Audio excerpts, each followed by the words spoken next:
¿Qué es migración? Pues lo que tengo entendido por migración es cuando un grupo de personas toma la decisión de irse de un país a otro a establecerse económicamente, políticamente o sí, hasta establecer una vida en otro país. La migración humana es el movimiento de las personas desde un lugar hasta otro, con la intención de fijar su residencia en el destino de forma permanente o semipermanente. La migración es un componente importante del cambio y el crecimiento poblacional. Este proceso involucra gran cantidad de personas y tienen una estructura variada. Toda llegada y salida son acontecimientos particulares para grupos territoriales de gente. Por lo tanto, se contempla desde el punto de vista de los grupos de gente ubicados territorialmente y del proceso migratorio mismo. ¿Emigración e inmigración es lo mismo? Emigración es la salida de la persona de su país de origen para vivir en otro. Inmigración es la entrada de una persona en un país extranjero para establecer nueva residencia. Escalas de las migraciones. Interregional. Se da entre regiones de un mismo país. Ejemplo, Ciudad de México a Morelos. Intracontinental. Ocurre un movimiento dentro del mismo continente. Ejemplo, de España a Italia. Intracontinental se produce cuando se movilizan a otros continentes. Ejemplo, de China a Colombia. Tipos de migraciones. Migración interna. Se entiende desde los movimientos dentro de una misma región, estado o país. Migración externa. Constituye movimientos migratorios en los que las personas se asientan en otra región, estado o país diferente al anterior. Migración internacional. Se lleva a cabo si las personas se trasladan de un país a otro. Migración impélida. Ocurre cuando los migrantes deciden moverse debido a problemas experimentados en su lugar, como guerras o conflictos políticos. Transferencia de población, migración involuntaria o migración forzada. En este caso, las personas son obligadas por el gobierno a salir del lugar. Migración en cadena. Se produce en serie, comienza con una o más personas dentro de un grupo de personas, como una familia, y gradualmente otras personas del mismo grupo migran al mismo sitio que sus antecesores. Migración escalonada. A diferencia de la migración en cadena, esto ocurre poco a poco en intervalos cortos. Por ejemplo, de un pueblo a una ciudad y después a una megalópolis. Migración estacional. Es un tipo en el que las personas migran pero en un periodo determinado, por lo que se trata de una migración semipermanente. Por lo regular, los migrantes estacionales son atraídos por oportunidades laborales o mejores condiciones climáticas. Migración circular o de retorno. En estas, las personas que salen voluntariamente de su lugar de origen regresan al mismo después de un tiempo. La migración tiene como rasgo específico el desarrollo social, que está determinado no solo por la naturaleza, sino también involucra este fenómeno social que es interterritorial. Interterritorial implica la presencia de dos territorios, asentamientos. Naturaleza puede limitarse a una sola área.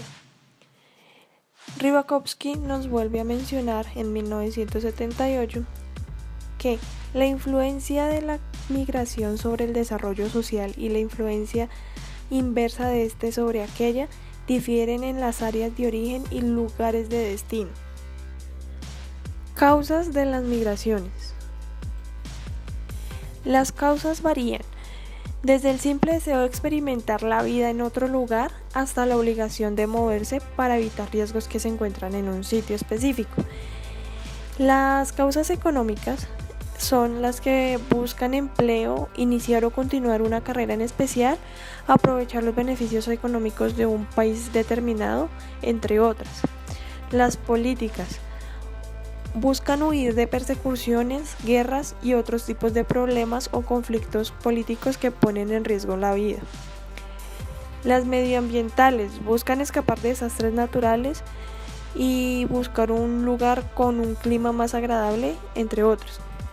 Los problemas sociales busca pues estar más cerca de su familia, tener una mejor calidad de vida o un estilo de vida. Y las culturales, que arraigan prácticamente las otras, se basan en mejorar la calidad de la educación, buscar afinidad o tolerancia religiosa, y pues también puede estar el gusto por la cultura del país al que migran. Las migraciones de África a Europa. Miles de subsaharios cruzan el Sahara cada año para intentar alcanzar Europa, utilizando la ruta más frecuente de migrantes que atraviesan Níger y Libia.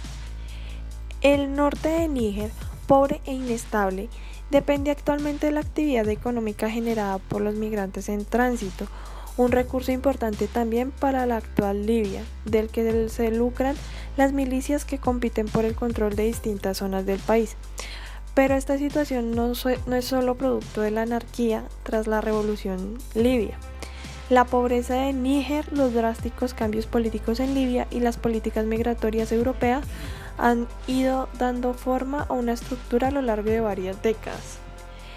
Estas imágenes son del documental La estrategia migratoria de Europa en África de DW, documental del 2018, donde nos muestra el desierto del Sahara, donde miles de migrantes han recorrido uno con dirección a Libia y después a Europa, que hoy esa frontera está cerrada por la política de la Unión Europea, que principalmente Alemania tiene como tropas para controlar ese flujo de migrantes.